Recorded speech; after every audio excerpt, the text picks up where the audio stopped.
Hello everyone, welcome to Math Nerd. Now no more fear of maths. अब maths से marks कम नहीं। तो इसी लाइन के साथ हम डेली क्लास की शुरुआत करते हैं, आपको पता होगा। तो बेटा आज हम आपके लिए लेके आए हैं क्लास 10th का 2024 के अंदर पूछा गया क्वेश्चन। क्वेश्चन नंबर था बेटा 26। इसका जो क्वेश्चन पेपर कोड था वो था 30/2/1 और 3 मार्क्स का क्वेश्चन था। वैसे ये क्वेश्चन बेटा एपी को बिलोंग करता है। चलिए क्वेश्चन को पढ़ लेते हैं। पहले क्वेश्चन दे रखा है, in an AP the sum of 3 consecutive numbers is 24 and the sum of their squares is 194, find the numbers. बेटा क्वेश्चन को शुरुआत करते हैं। देखो ऐसा क्वेश्चन जब भी आता है जिसमें सम ऑफ 3 नंबर्स एपी के अंदर दे रखा हो और साथ में आपको एक कंडीशन दे रखी हो कि प्रोडक्ट ऑफ 3 नंबर्स या sum of their squares is this, तो ऐसे क्वेश्चन में हम जो अज्यूम करते हैं, ऑड वाले केस में हम अज्यूम करेंगे नंबर, उसका एक पैटर्न होता है जो कि आपको हमारे चैनल पे वीडियो मिल जाएगा, इवन और ऑड का कंसेप्ट। ठीक है, कैसे इवन नंबर और ऑड नंबर अज्यूम करते हैं। वैसे ये क्वेश्चन बेटा एग्जाम्पलर को भी बिलोंग करता है। एग्जाम्पलर में ऐसे क्वेश्चंस दे रखे हैं तो हमारे सिलेबस में हमने कभी पढ़ा नहीं, लेकिन बोर्ड में पूछा जाता है। तो ऐसे ही इंपॉर्टेंट क्वेश्चन हमें अंडरस्टैंड करने हैं। Let the 3 numbers are in AP. ये हम मान के चलते हैं कि 3 नंबर जो एपी के अंदर है वो है ए। अब ऑड में बेटा क्या होता है, डी ऐड करो और डी सबट्रैक्ट करो। तो ए माइनस डी कॉमा ए प्लस डी, ये ऑड का केस होता है। जब भी इवन का केस होगा बेटा तो थोड़ा पैटर्न अलग होगा, उसका हम सेपरेट एक क्वेश्चन बना के आपको इस चैनल पे ही डाल देंगे। तो ये ऑड का एक पैटर्न होता है जो आपको फॉलो करना है। ठीक है, अब आगे देखते हैं बेटा आगे क्या है क्वेश्चन। अब क्वेश्चन की लैंग्वेज को पढ़ते हैं हम। क्वेश्चन की लैंग्वेज ये कह रही है बेटा कि हमारे पास सम ऑफ दीज थ्री नंबर्स, अब ये क्या है, कॉन्जिक्यूटिव नंबर्स हैं। जब कॉन्जिक्यूटिव नंबर्स होते हैं तो कॉमन डिफरेंस भी सेम होता है। अब आप में से कुछ लोग सोचेंगे सर मैं ऐसा मान लूं a plus d a plus 2d, तो बेटा बहुत लेंदी चला जाएगा, आएगा आंसर उसमें बहुत बहुत लेंदी होगा, बहुत कॉम्प्लेक्स हो जाएगा। इसमें देखना आप एक कंडीशन से आंसर कितना जल्दी आएगा। देखना 3 नंबर्स का सम दे रखा है। अब इन्हों का सम क्या दे रखा है, सम ऑफ नंबर्स। ये जो कॉन्जिक्यूटिव नंबर हो गए, इन तीनों नंबर का सम कितना है 24। मतलब कि a माइनस डी, ए और a प्लस डी, ये 3 जो नंबर थे इनका सम कितना है 24।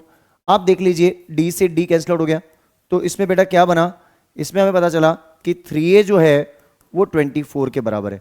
अगर 3a 24 के बराबर है तो a किसके बराबर हो गया, a इक्वल्स टू 8। अब जो है a की वैल्यू 8 आ चुकी है। a कितना आ चुका है 8। जब a की वैल्यू 8 है, अब हमें किसको निकालना है बेटा, हमें निकालना है कॉमन डिफरेंस, तभी हम तीनों नंबर निकाल पाएंगे। AP तभी तो बनेगी क्योंकि a की वैल्यू मैं रिप्लेस करा सकता हूं। अब मैं बोल सकता हूं नाउ AP। अब जो मेरी AP है उसको मैं ऐसा लिख सकता हूं क्या, a की जगह मैं लिख दूं 8, तो 8 minus D comma 8 plus D. अभी जो मेरी AP है वो इसमें कन्वर्ट हो चुकी है, राइट। अब देखो, अब मुझे क्वेश्चन आगे क्या दे रखा है, the sum of their squares is 194। अब सम करना है किसका, इन नंबर्स के स्क्वायर करो, इन नंबर्स का स्क्वायर करो और फिर सम कर लो। Means sum of their square कितना है 194 है। कितना है 194 है बेटा। ठीक है, तो देखो सम ऑफ देयर स्क्वायर को ले लेते हैं अपन, कंडीशन को, जो कंडीशन यहां दे रखी है मुझे उसको लें।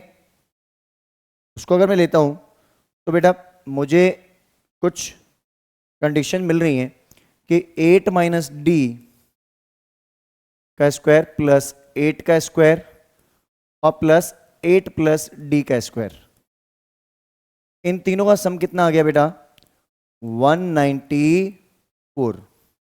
बात क्लियर है आपको यहां तक, इसमें कोई डाउट हो तो बता दो। ठीक है, अब a माइनस बी का होल स्क्वायर आपको पता ही है, a square minus 2ab plus b square, ये तो मेरा फर्स्ट ब्रैकेट ब्रेक हुआ, a minus b whole square. ऐसे ही 8 का स्क्वायर हो गया 64। ठीक है, इधर a प्लस बी का होल स्क्वायर ब्रेक हो रहा है, a स्क्वायर प्लस 2ab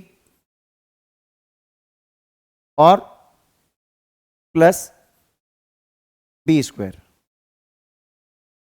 8 का square plus 2 into 8 into d plus d square equals to 194। आपको ये कंसेप्ट बेटा पता चल गया होगा कि मैंने आइडेंटिटी ब्रेक किया, कुछ भी नया नहीं किया इसमें मैंने। A square minus 2ab plus b square, a square और plus 2ab plus b square, और बीच वाला जो 64 है बेटा ये वाला है, ठीक है, क्लियर है ये। अब देखो 16d को 16d से कैंसिल आउट कर दूं। अगर आप में से किसी को डाउट हो तो बेटा मैं बता देता हूं, ये पहला स्क्वायर था, ये दूसरा स्क्वायर था और ये तीसरा स्क्वायर था, ठीक है। तो ऐसा कुछ, ये दोनों कैंसिल आउट हो गए, तो हमारे पास वैल्यू क्या बनी बेटा।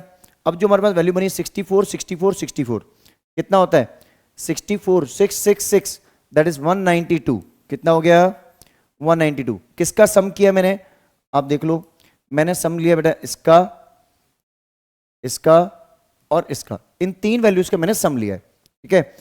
और साथ में पास डी स्क्वायर और डी स्क्वायर प्लस का 2d स्क्वायर मिल गया, कितनी वैल्यू है इसकी 194।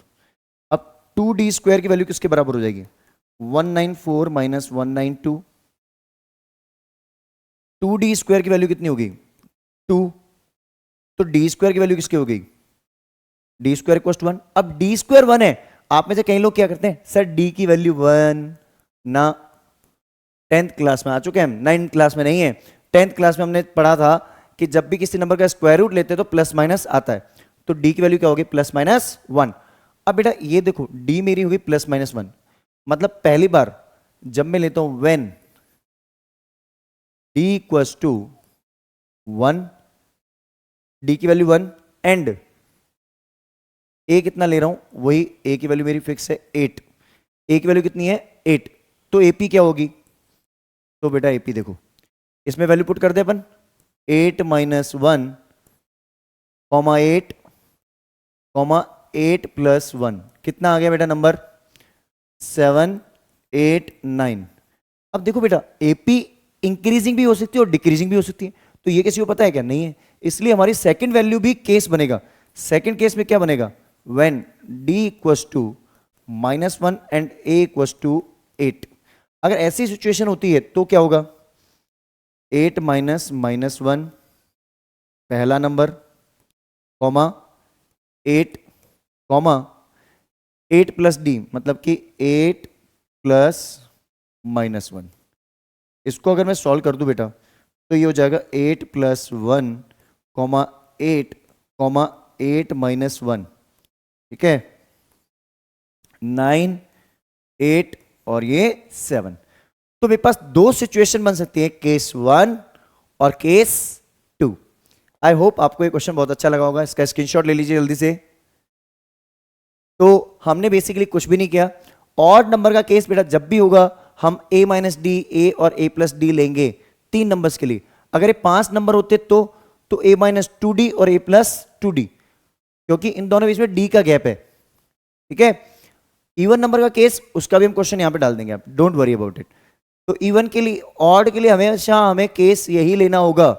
तो चलिए मिलते हैं फिर किसी और वीडियो के साथ, तब तक के लिए बेटा आप लोगों को एक ही चीज करनी है बेटा, मैथ नर्ड ये नाम सब तक पहुंचा दो। आपको इस चैनल को लाइक शेयर और सब्सक्राइब करने में कमी नहीं करनी है, क्योंकि now no more fear of math. अब मैथ से मार्क्स कम नहीं, जब मैथ में मार्क्स कम नहीं होने हैं तो आपको इस चैनल पे लाइक शेयर और सब्सक्राइब भी कम नहीं होने देने हैं, ठीक है। तो फिर मिलते हैं किसी और वीडियो के साथ, हैव अ ग्रेट डे।